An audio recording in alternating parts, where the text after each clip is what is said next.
yeye anakuwa na kibri na khuyala na kujiona. Mwisho alipomakinika akawaambia wenzake, dunakum adu wallah, huyo adui Mwenyezi Mungu nimemkamata vizuri. Wakampiga mapanga.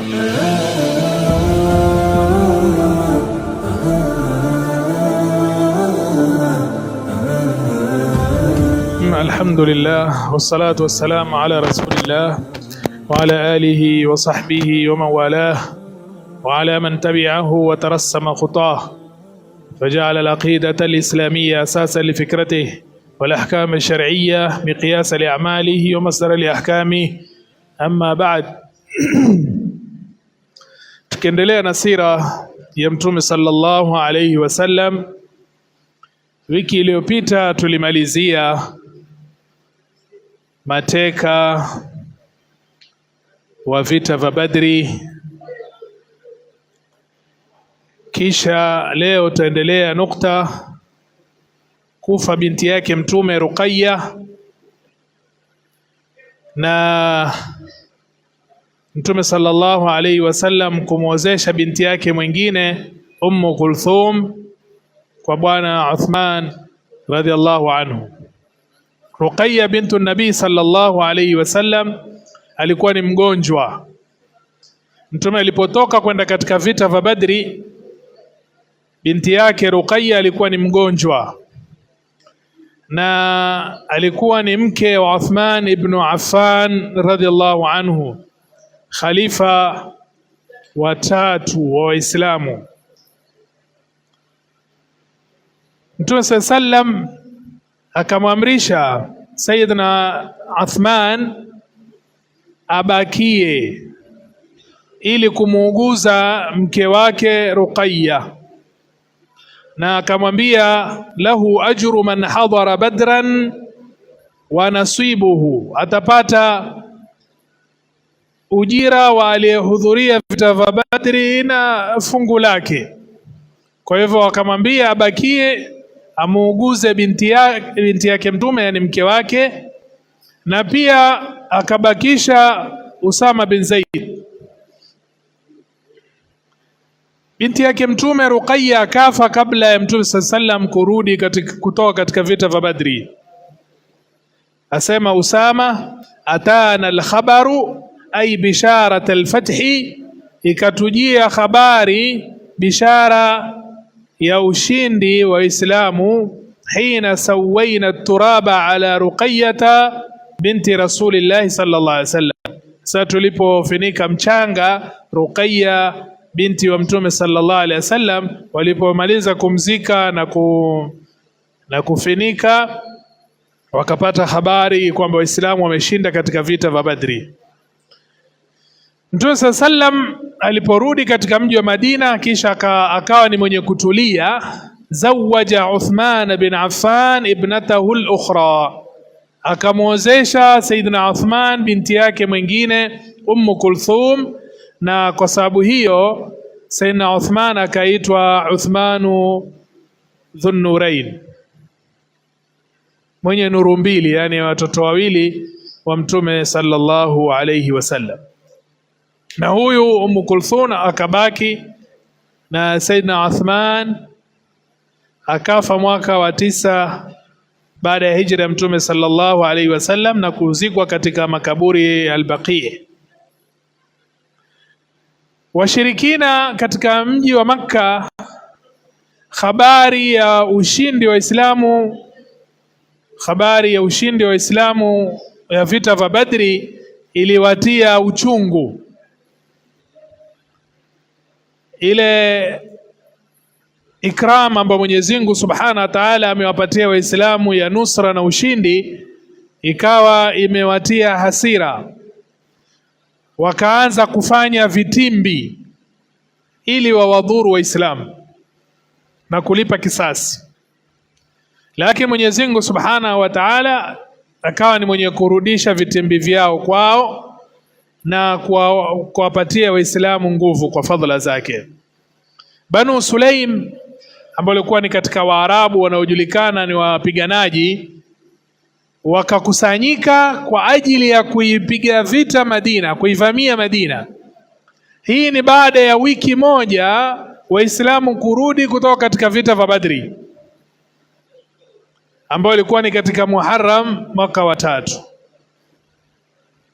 Kabla ya wao kuvamia mji wa Madina, Waislamu wakawavamia katika miji yao na majumba yao, wakachukua ghanima na wakarudi katika mji wa Madina salama salmin.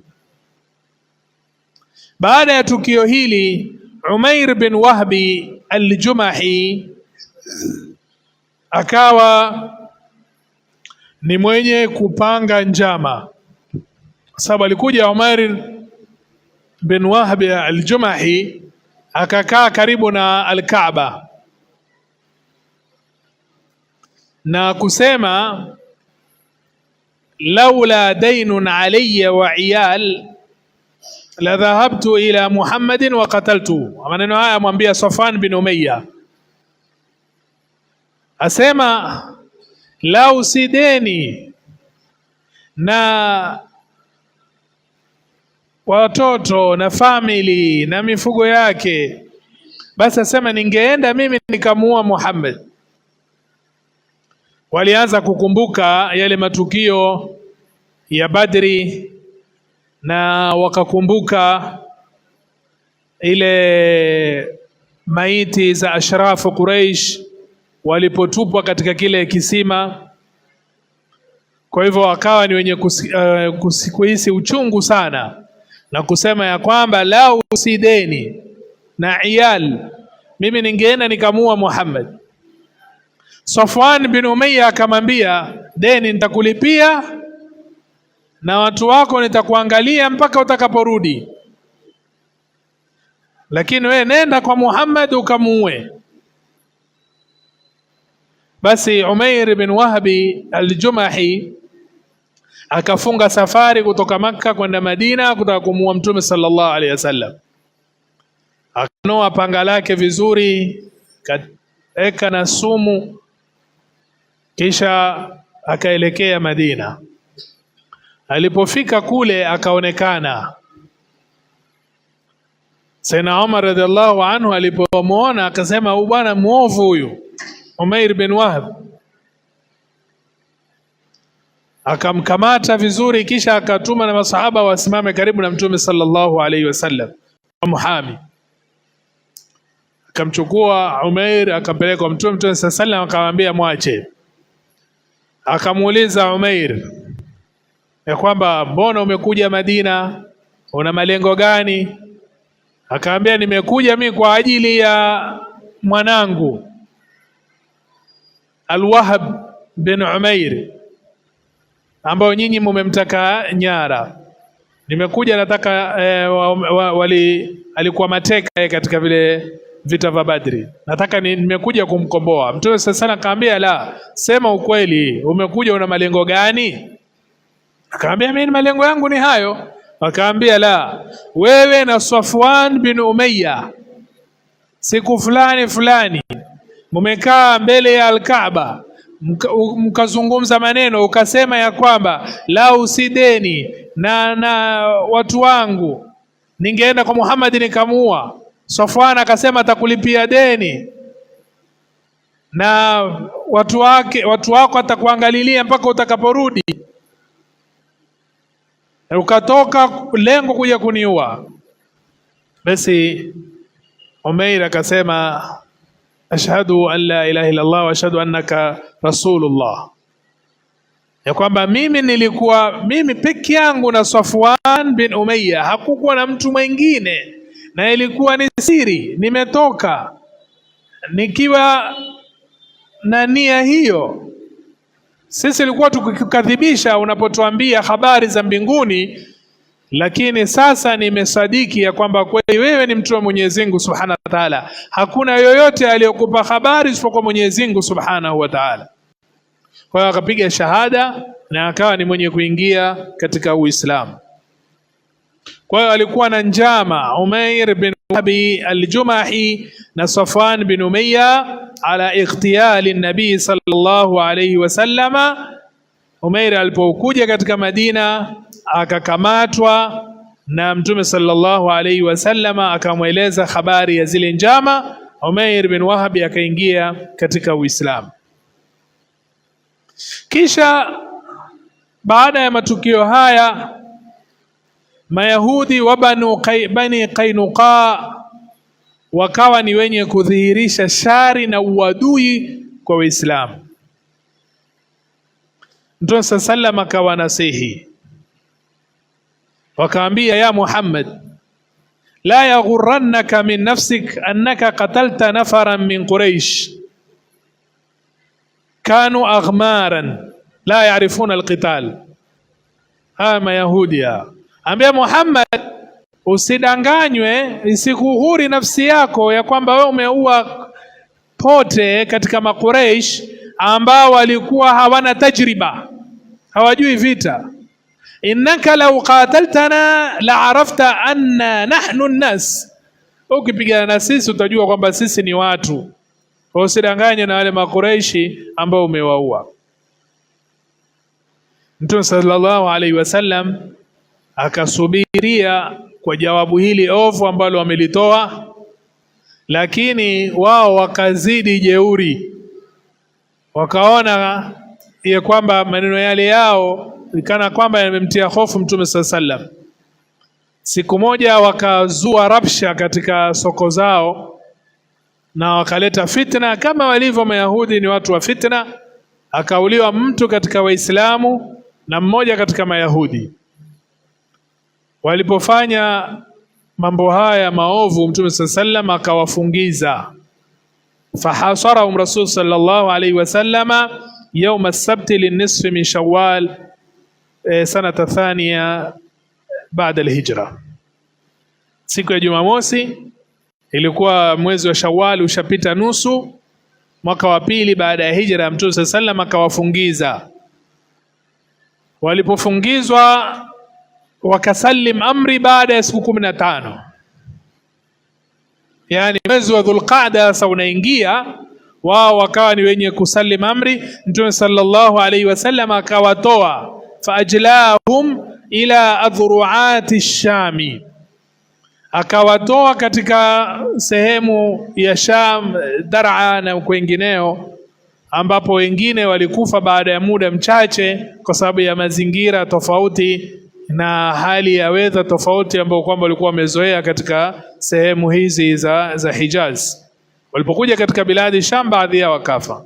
Kwa hiyo Mtume sallallahu alaihi wasallama akawa ni mwenye kuwatoa kutoka katika mji wa Madina.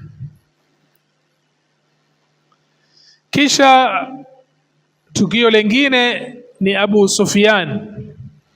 Baada ya vita vya Badri, akaweka nadhiri Abu Sufyan ya kwamba asioge janaba mpaka aivamie Madina na mpige vita Mtume sallam. Akatoka akiwa na watu 200 sehemu ya kando kando ya Madina, akawa ni mwenye kuivamia.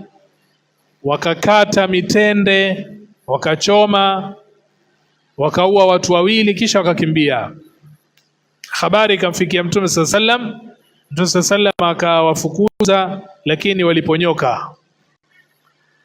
Kisha katika kule kukimbia kwao walitupa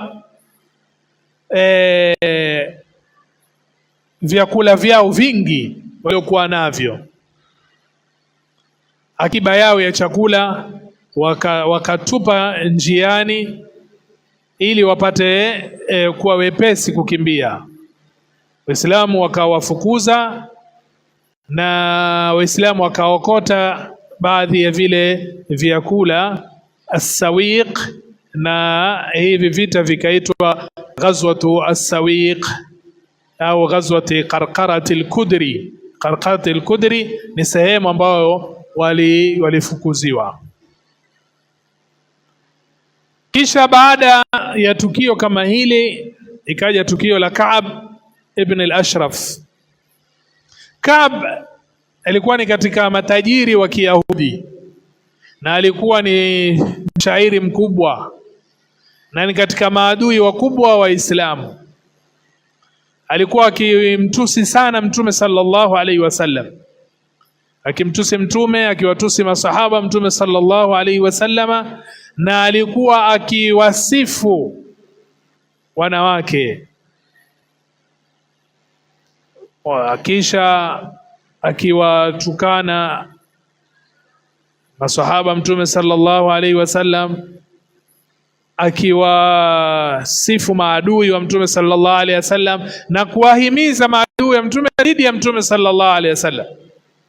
Baada ya vita vya Badri alishukia kwa Quraysh, akaanza kuwaghuri na kuwahimiza wampige vita Mtume sallallahu alaihi wasallam, na akaimba abiyati kadhaa katika kuwahimiza. Kisha akawaambia, antum ahda minhum sabila, nyinyi ndio waongofu zaidi kuliko Mtume sallallahu alaihi wasallam. Yale yaliyopita kwa Bani Qainuqa hakuyazingatia wala hakuyatilia manani. Faqala Rasulullah sallallahu alaihi wasallam, Mtume sallallahu alaihi wasallam akasema, man li Ka'b ibn al-Ashraf, man li Ka'b ibn al-Ashraf, nani katika Waislamu atakayepambana na huyu Ka'b ibn al-Ashraf? Na hapa tupata ibra kubwa ya kwamba Mtume sallallahu alaihi wasallam aliishi katika hali mbili tofauti. Miaka 13 katika mji wa Makka alipitia mambo mengi, alitukanwa, masahaba wake waliadhibiwa, kina Ammar bin Yasir akipita wanateswa, ambia sabran ya ala Yasir fa inna maw'idakum aljanna, fanyeni subra ala Yasir, malipo yenu ni peponi, malipo yenu ni pepo. Akiwasubirisha Mtume sallam masahaba zake. Na katika miaka 13 hii Mtume sallallahu alaihi wasallam hakuweza kupambana na Quraysh wala hakubeba silaha katika mji wa Makka, lakini alipomakinika na akaasisi daula katika mji wa Madina, Mtume sallallahu alaihi wasallama, ikawa sasa mambo ni tofauti. Huyu Ka'b bin al-Ashraf alipoanza kudhihirisha uadui na kumtusi Mtume na masahaba na kuhimiza maadui, Mtume sallallahu alaihi wasallam akasema neno haya kuambia masahaba, man li Ka'b bin al-Ashraf, nani atakaye pambana na huyu Ka'b bin al-Ashraf? Kisha akawachagua Muhammad bin Maslama na Abbad bin Bishri na Abu Naila na Harith bin Aus na Abu Abs bin Jabri. Akawa amiri wao ni Muhammad bin Maslama. Kisha akawatuma hawa kwa Ka'b bin Ashraf, na Muhammad bin Maslama alimuomba Mtume sallallahu ruhusa aseme baadhi ya maneno, Mtume sallallahu akamruhusu. Akaja kwa Ka'b akamwambia, inna hadha ar-rajula, akimwashiria Mtume sallallahu, huyu bwana, huyu mtu, qad sa'alana sadaqa, anatutaka sisi tutoe sadaka, wa innahu qad annana, yani huwa ametutia katika shida na dhiki, ametupa tabu sana. Ka'b bin Ashraf akafurahia sana habari ile, akasema, wallahi la tamallunnahu, wallahi mtamchoka huyu, yani Mtume sallallahu alaihi wasallam. Muhammad bin Maslama akamwomba nikopeshe chakula na tende, na akaafikiana naye akwamba atamwekea silaha yake, atamletea silaha yake iwe ni rahani mpaka atakapolipa kile chakula. Kisha baada ya kuondoka Muhammad bin Maslama, akaja Abu Naila akazungumza naye kama vile Muhammad bin Maslama alivyozungumza naye Ka'b bin Ashraf. Kisha akamwambia, inna ma'i ashabana ala mithli ra'i, sasa mimi na wenzangu wana rai kama yangu, uridu an atika bihim, sasa mimi nataka nije nao kwako, fatabi'uhum tuhsinu ilayhim, faqabila dhalika minhu, wauzie ufanye uzuri. Akakubali Ka'b bin Ashraf kwa sababu katika matajiri na wa Kiyahudi, na ni watu ambao kwamba biashara za magendo na ujanja mwingi na riba na nini, ni watu ambao wanaopenda. Usiku wa Jumatano, usiku wa tarehe 14 mwezi wa Rabiul Awwal mwaka wa 3, wakaja wale watu ambao kwamba walitajiwa na Muhammad bin Maslama na walikuwa na silaha. Wakamuita akiwa katika ngome yake, ikawa anajipanga kushuka, na wakati huo alikuwa yeye ni hadith ahdi bi'urs, kwa bwana harusi ameoa hivi karibuni. Mke wake akamwambia, usiku huu saa hizi watoka wenda wapi? Ambia, asma sautan kaannahu yaqturu minhu ad-dam, mimi nasikia sauti kama yatona damu ya sauti. Lakini hakujali maneno ya mke wake. Aliposhuka akaona kweli wale watu na akaona silaha, lakini akajua ni silaha ni ile ambayo kwamba nimeambiwa itawekwa rahani. Kwa hivyo hakuingia hofu. Wakatembea naye matembezi. Abu Naila akaanza kumsifia mafuta mazuri ambayo kwamba alikuwa akijipaka, na akamwambia, hebu ninuse katika kichwa chako haya mafuta mazuri na perfume. Akamruhusu, akanusa na kuweka mkono wake katika nyele zake, kisha akawanusisha na wenzake. Yeye anakuwa na kibri na khuyala na kujiona, kisha akafanya tena hivi, kisha na mara ya 3. Mwisho alipomakinika akawaambia wenzake, dunakum adu wallah, haya, huyo adui Mwenyezi Mungu nimemkamata vizuri. Wakampiga mapanga. Katika baadhi ya riwaya sema Maslama wadaa mi'walan fi thunnatihi, aliweka kama sururu kile chombo katika kitovu chake. Watahamal alayhi hatta balagha al'ana, mrarua mpaka chini ya sehemu ya chini ya kitovu. Akapiga ukelele mmoja mkali na akaanguka. Mioto ikawashwa katika zile ngome wakitaka kumwokoa Ka'b bin al-Ashraf, lakini raja almuslimuna bisalamin, waislamu wakarudi kwa amani. Waqad khamadat naru alfitna allati talama aqlaqat almuslimin, ile moto wa fitna ulikuwa ukiwatia wasiwasi waislamu kila mara kutoka Ka'b bin al-Ashraf ukawa ni wenye kuzima. Na nyoka wa Kiyahudi wakarudi katika mashimo yao kwa muda fulani, japo watatoka baadaye, lakini wakarudi katika mashimo yao. Inshallah leo tumalizia na sariyatu al-Qarada. Katika mwezi wa Jumada al-Akhira mwaka wa 3, Makureish walituma msafara wao kwenda Sham, lakini mara hii wakapita sehemu ya Iraq ili wapasue Najdi waende katika sehemu za Sham. Hawakupita karibu na Madina, na Safwan bin Umayya ndiye aliyokuwa akiongoza msafara huu. Safwan huyu atakuja kusilimu kama vile kwamba Abu Sufyan alislimu. Ule msafara wa Badri alikuwa akiongoza ni Abu Sufyan. Kama Mwenyezi Mungu akitujalia katika kumalizia katika sira baada ya fathi Makkah, tutakuja kusoma tukaona namna atakavyoslimu Abu Sufyan. Na huyu Safwan bin Umayya naye pia atakuja kuslimu baada ya fathi Makkah. Kwa hiyo msafara huu ulikuwa ukiongozwa na Safwan bin Umayya. Akajua Mtume sallallahu alaihi wasallam ya kwamba msafara wa Makuraish unapita sehemu kama ile. Akamtuma Zaid bin al-Haritha akiwa na watu 100 wakiwa katika farasi. Zaid akaushambulia ule msafara, ambao msafara ule ulikuwa unashuka katika sehemu yenye maji ambayo inaitwa Qarada. Zaid akauvamia, akachukua bidhaa zote zilizokuwa katika ule msafara, na wale watu waliokuwa katika ule msafara wakakimbia. Ghanima iliyochukuliwa inakadiriwa takriban 1100,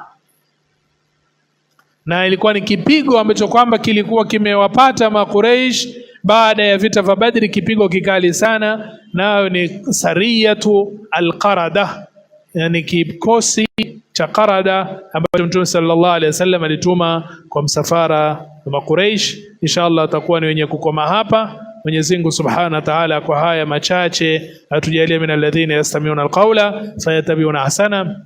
Kuna watu wamesema kuwa tuwe tutoa ukumbi wa maswali, basi inshallah ikiwa kuna swali tutakaribisha, ikiwa tulijua tutalijibu, ikiwa hatujui tutalifuatilia na kujibu wiki inayofuata inshallah. Ikiwa kuna swali lolote katika tuliyosema ama tuliyozungumza inshallah. Maswali?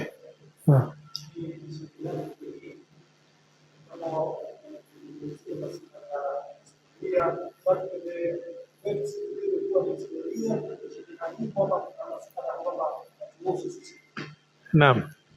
Na Mtume sallallahu alaihi wasallam, Mwenyezi Mungu asema laqad kana lakum fi rasulillahi uswatun hasana. Mtume ni kiigizo chema. Mtume ni kiigizo chema kwetu. Na sira yake Mtume sallallahu alaihi wasallam yatuonyesha maisha ya Mtume sallallahu alaihi wasallam aliyoyapitia. Kwa hiyo hatusomi tu kama historia iliyopita, ngano zilizopita, bali twasoma kuweza kupata ibra katika haya ambayo kwamba tuwasoma na kutaasi bi rasulillahi sallallahu alaihi wasallam, na kujifunga na ile manhaji ya Mtume sallallahu alaihi wasallam kutoka akiwa Makka mpaka kwenda Madina. Na matukio yote haya yana ibra kubwa kwa umma wa Kiislamu, na umma wa Kiislamu lao wangechukua hii sira ya Mtume sallallahu alaihi wasallam mahalla aljiddi na wakawa ni wenye kujifunga nayo kihakika, basi ingekuwa umma leo umefikia kama alivyofikia Mtume sallallahu alaihi wasallam, nusra na izza na tamkin, ambapo kwamba ni jambo ambalo umma wote wa Kiislamu ulitamani na kulitaka. Kwa hivyo tunaposoma sira hatusomi ni story tu, tusoma kwa kuzingatia haya ambapo kwamba aliyapitia Mtume sallallahu alaihi wasallam. Allahu a'lam.